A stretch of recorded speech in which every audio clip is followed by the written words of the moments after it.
আসসালামু আলাইকুম, স্বাগত জানাচ্ছি আরটিভির রাতের সংবাদে। আপনাদের সঙ্গে আছি আমি ফাহমিদা সালাম।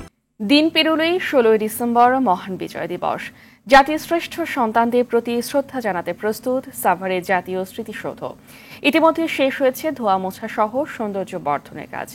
বিজয় দিবস ঘিরে স্মৃতিসৌধ চত্বরের ভেতরে ও বাইরে সিসি ক্যামেরা সহ 4 স্তরের নিরাপত্তা ব্যবস্থা জোরদার করা হয়েছে। আশুলিয়া থেকে ওমর ফারুকের তথ্য ছবিতে জানাচ্ছে ইমরুল কায়েস। 1971 সালে 9 মাসের রক্তক্ষয়ী সংগ্রাম ও লাখো শহীদের রক্তের বিনিময়ে অর্জিত হয় বিজয়। মানচিত্রে জন্ম হয় লাল সবুজের একটি দেশ বাংলাদেশ। বিজয় ছিনিয়ে আনা বীর শহীদদের শ্রদ্ধা জানাতে সাভারে নির্মাণ করা হয় জাতীয় স্মৃতিসৌধ। প্রতি বছরের মতো এবারও জাতির শ্রেষ্ঠ সন্তানদের শ্রদ্ধা জানাতে সাজানো হয়েছে স্মৃতিসৌধ চত্বর। ধোয়া মোছা সহ সৌন্দর্য বর্ধনে তুলির আঁচড়ে রাঙানো হয়েছে চত্বরের স্থাপনা। লেক সংস্কার, ল্যাম্পপোস্ট, ঝাড়বাতি, ঝর্ণাধারা মেরামতের পাশাপাশি মুক্ত মঞ্চ, অভ্যর্থনা কেন্দ্র ও সবুজ উদ্যানকে পরিপাটি করতে ফুলবাগানগুলোর পরিচর্যার কাজ শেষ হয়েছে। জাতীয় স্মৃতিসৌধে সৌন্দর্য বর্ধনের জন্য বিভিন্ন রকমের ফুলের চারা রোপণ করতেছি। প্রেসার মেশিন দিয়ে ধোয়া মোছা করতেছি, খুব ভালো লাগতেছে কাজ করে। এখানে ফুল গাছগুলোতে পানি দেওয়া হচ্ছে, পরে যে ঘাস মারা যাচ্ছে ঘাসে পানি দেওয়া হচ্ছে, ঝাড়ু মারো দিয়ে পরিষ্কার করতেছি। জাতীয় স্মৃতিসৌধে বীর শহীদদের শ্রদ্ধা জানাতে সব ধরনের প্রস্তুতি সম্পূর্ণ করা হয়েছে বলে জানান এই কর্মকর্তা।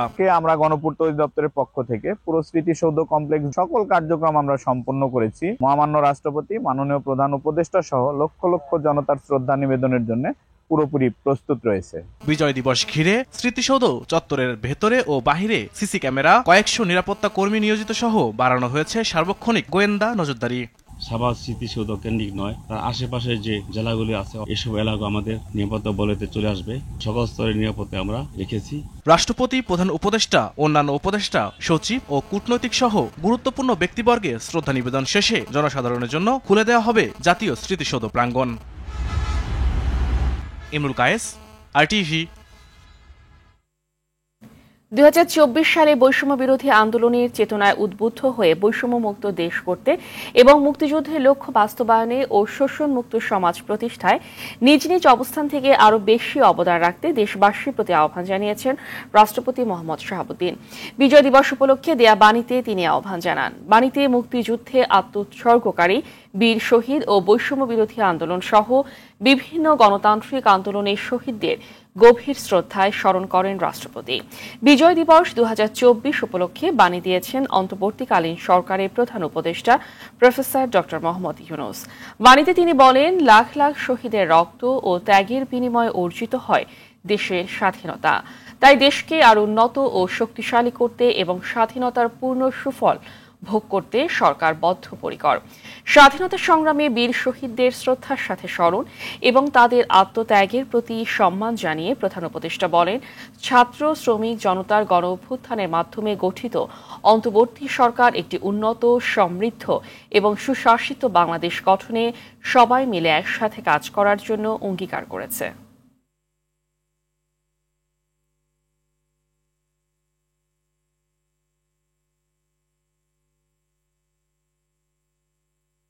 ষোলোই ডিসেম্বর মহান বিজয় দিবস উপলক্ষে দেশবাসী সহ প্রবাসী বাংলাদেশিদের শুভেচ্ছা জানিয়েছেন বিএনপির ভারপ্রাপ্ত চেয়ারম্যান তারেক রহমান।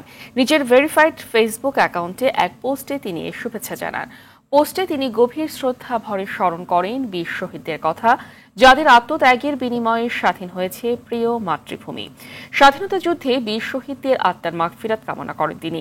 বিএনপির ভারপ্রাপ্ত চেয়ারম্যান লেখেন, স্বাধীনতার পর সর্বনাশা ফ্যাসিস্ট গোষ্ঠী বিভিন্ন সময় মাথাচাড়া দিয়ে গণতন্ত্রের অগ্রযাত্রা থামিয়ে দেয়, জনগণের মৌলিক ও মানবিক অধিকার হরণ করে।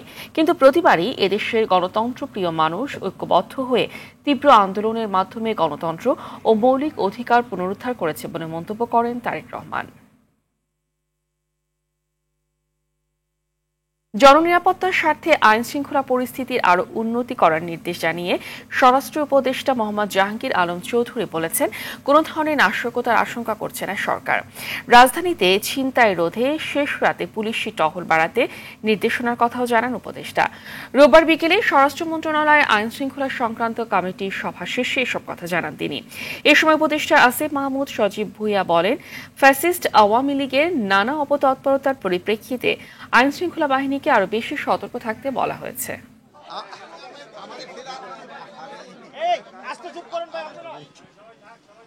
ঢাকা শহরে একটু ছিনতাই বেড়ে গেছে, এই জন্য আমরা পুলিশের আইন শৃঙ্খলা পরিস্থিতি যে অবস্থা আছে এটা থেকে আরো উন্নতি করতে হবে এবং যে কোনো পরিস্থিতিতে আইন শৃঙ্খলা আরো উন্নতি করতে হবে এবং এই যে 16ই ডিসেম্বর সবাই যেন ভালোভাবে উদযাপন করতে পারে এই ব্যবস্থা আমাদের করতে হবে। গ্রেফতার অভিযান বৃদ্ধি করার ব্যাপারে আমরা কিছু অ্যাক্টিভিটি গত কিছুদিন লক্ষ্য করেছি, তার ভিত্তিতে গ্রেফতার অভিযান আরও এক্সপার্টাইট করার ব্যাপারে সিদ্ধান্ত হয়েছে, যার ফলাফল আপনারা হয়তো দেখতে পারবেন খুব দ্রুত। মহান বিজয় দিবস উপলক্ষে অন্তর্বর্তী সরকারের প্রধান উপদেষ্টা ডক্টর মোহাম্মদ ইউনূস 10 টাকা মূল্যমানের একটি স্মারক ডাক টিকিট অবমুক্ত করেছেন। একই সঙ্গে 10 টাকা মূল্যমানের উদ্বোধনী খাম ও 5 টাকা মূল্যমানের একটি ডেটা কার্ডও অবমুক্ত করেন তিনি। রাষ্ট্রীয় অতিথি ভবন যমুনায় এগুলো অবমুক্ত করেন প্রধান উপদেষ্টা। এ সময় ডাক ও টেলিযোগাযোগ উপদেষ্টা মোহাম্মদ নাহিদ ইসলাম উপস্থিত ছিলেন। উপদেষ্টা নাহিদ ইসলাম প্রধান উপদেষ্টাকে একটি স্মারক ডাক বাক্স ও natural beauty and wild life বিষয়ক একটি বই উপহার দেন।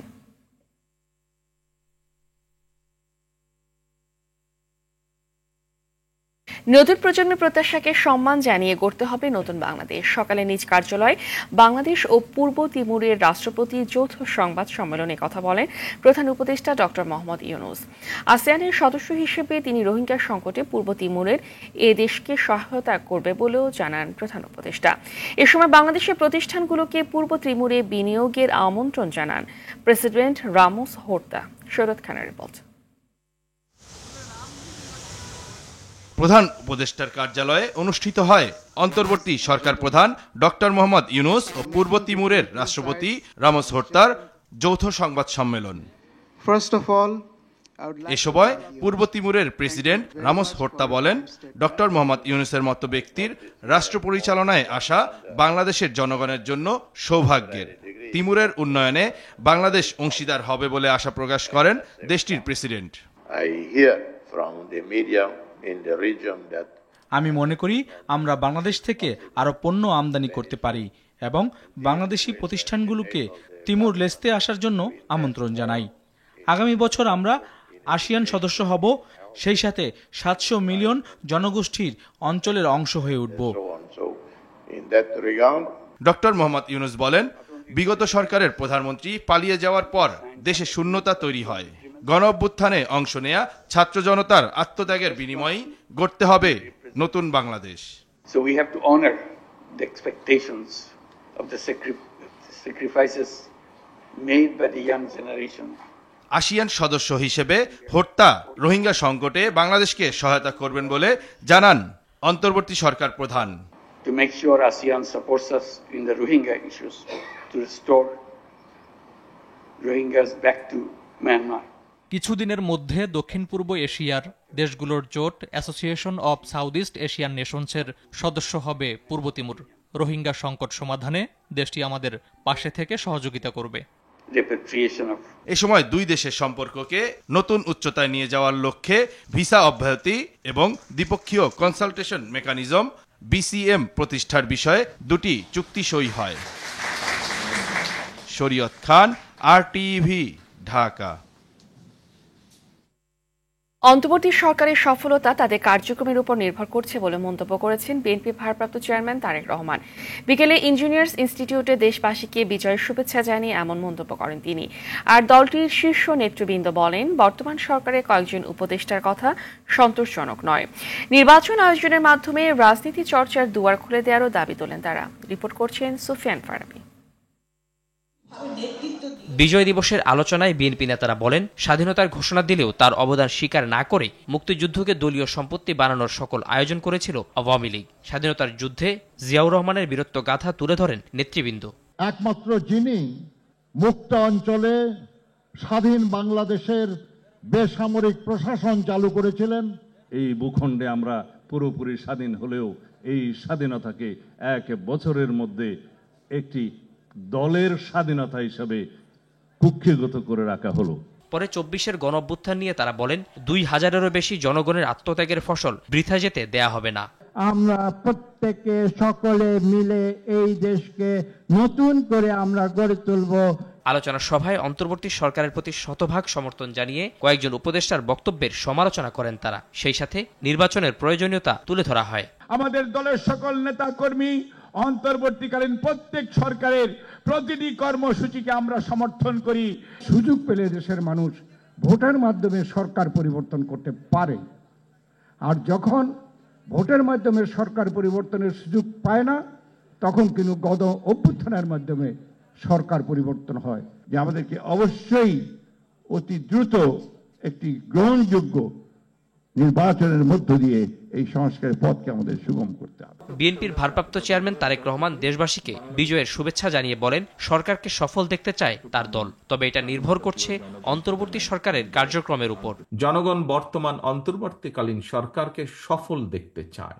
অন্তর্বর্তীকালীন সরকার নিজেরা নিজেদেরকে সফল দেখতে চায় কিনা তা তাদের কার্যক্রমের মাধ্যমেই প্রমাণ করতে হবে। এ সময় অন্তর্বর্তীকালীন সরকারের পরিকল্পনার কথা জনগণের জানার অধিকার রয়েছে বলেও মন্তব্য করেন বিএনপির ভারপ্রাপ্ত চেয়ারম্যান। রাষ্ট্র মেরামতের জন্য অন্তর্বর্তীকালীন সরকারের আর কত মাস কিংবা কত সময়ে প্রয়োজন সেটি জানার অধিকার জনগণের রয়েছে। স্বৈরাচার বিদায় নেয় দেশের মানুষ স্বাধীনতার সুফল পাবে বলে মনে করেন বিএনপি নেতারা। শক্তিশালী করতে হলে রাষ্ট্র। সুফিয়ান ফারাবি, আরটিভি, ঢাকা। রাজধানী ঢাকায় 16 ডিসেম্বর মহান বিজয় দিবসের দিন বিজয় কনসার্ট করবে সবার আগে বাংলাদেশ নামে একটি সংগঠন। এতে মিডিয়া পার্টনার থাকছে আরটিভি। রোববার সন্ধ্যায় মানিক মিয়া এভিনিউয়ে সংগঠনটির আহ্বায়ক শহীদউদ্দিন চৌধুরী অ্যানি জানায়, দীর্ঘদিন বিজয় পালন করতে পারেনি জাতি। আনন্দ নিয়ে এবার সেই উৎসব পালনের প্রস্তুতি নেওয়া হয়েছে। আগামীকাল দুপুর 12টা থেকে মানিক মিয়া এভিনিউতে মঞ্চ কাঁপাবেন দেশের বরেণ্য সব শিল্পীরা। সৈয়দ আব্দুল হাদী, খুরশিদ আলম, কনক চাপা, বেবি নাজনীন ছাড়াও গান গাইবেন নগর বাউল খ্যাত জেমস, শিরোনাম হিন্দ সহ নামি দামি সব ব্রান্ড তারকারা। সবার জন্য উন্মুক্ত থাকবে এই অনুষ্ঠান। সম্পূর্ণভাবে এই কনসার্টটি আমাদের বাংলাদেশের গানের মাধ্যমে আমাদের নতুন যে থিম, আমাদের নতুন যে ধারণা, এটির পিছনে কিন্তু তারেক রহমান, তার পরামর্শ, তার উদ্বেগ, তার ধারণায়, তার থিমে আমরা এই সবার আগে বাংলাদেশ এই সংগঠনের মধ্য দিয়ে এই ধারণাটুকু আজকে নিয়ে এসেই জাতির সামনে 16 ডিসেম্বর উদযাপন করতে যাচ্ছি। রূপপুর পারমাণবিক বিদ্যুৎ কেন্দ্র থেকে $5 বিলিয়ন লোপাটের অভিযোগ উঠেছে পতিত স্বৈরাচার শেখ হাসিনা ও তার স্বজনদের বিরুদ্ধে।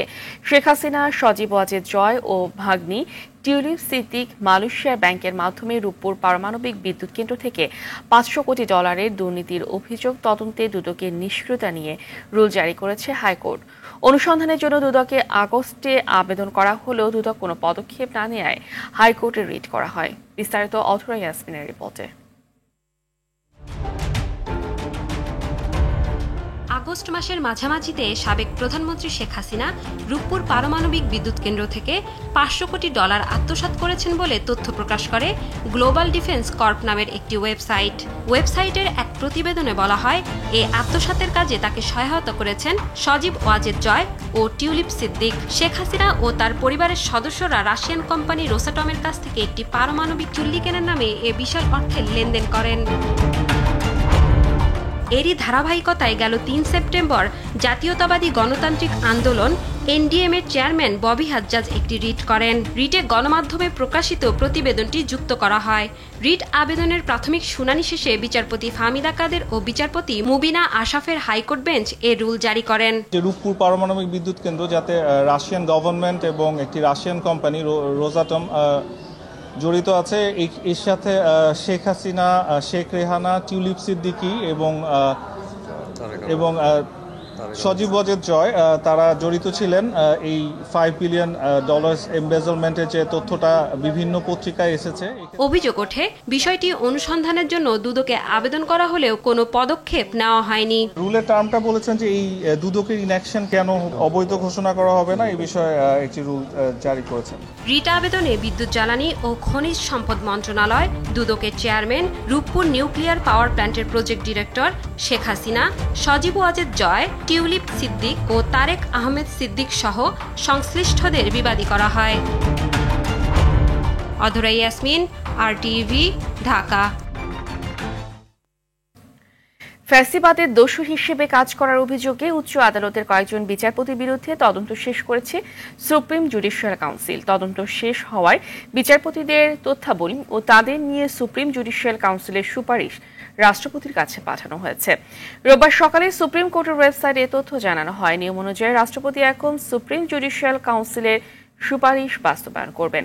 গেল 4 ডিসেম্বর সুপ্রিম কোর্ট আরেক বিজ্ঞপ্তিতে জানায়, সুপ্রিম কোর্টের কয়েকজন বিচারপতির বিরুদ্ধে অসৎ আচরণের অভিযোগ সংক্রান্ত প্রাথমিক তদন্ত করেছে সুপ্রিম জুডিশিয়াল কাউন্সিল এবং এর তদন্তের অগ্রগতি হয়েছে।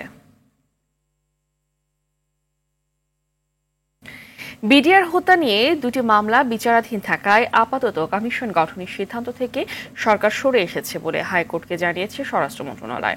রোববার সকালে বিচারপতি ফারাহ মাহমুদ ও বিচারপতি দেবাশিস রায়চৌধুরীর নেতৃত্বাধীন হাইকোর্ট বেঞ্চকে এ তথ্য জানায় ডেপুটি অ্যাটর্নি জেনারেল তানিম খান। এর আগে বিডিআর হত্যার পুরো ঘটনায় তদন্তে কমিশন গঠনের কথা জানিয়েছিল স্বরাষ্ট্র মন্ত্রণালয়। পিলখানায় বিডিআর সদর দপ্তরে 2009 সালের 25 ও 26 ফেব্রুয়ারি বিদ্রোহের ঘটনায় 57 জন সেনা কর্মকর্তা সহ 74 জন হত্যাকাণ্ডের শিকার হন। স্বরাষ্ট্র উপদেষ্টা আছে, উনি মিডিয়ার সম্মুখে বলেছিলেন একটি তদন্ত কমিটি গঠন করা হবে এবং তদন্ত করা হবে। ক্রিমিনাল মামলা চলমান এবং সেটা মহামান্য সুপ্রিম কোর্টে চলমান অবস্থায় আছে। সেই কারণে তারা এই মুহূর্তে কোনো তদন্ত কমিটি গঠন করতে পারবেন না মর্মে একটি চিঠি ইস্যু করেছে, যেটা সরাসরি স্বরাষ্ট্র উপদেষ্টার যে কথা সেই কথার সাথে সাংঘর্ষিক বলে আমি মনে করি। রাতের সংবাদ এ পর্যন্তই। মধ্যরাতের সংবাদ রাত 1টায় দেখার আমন্ত্রণ রইল। ধন্যবাদ সবাইকে।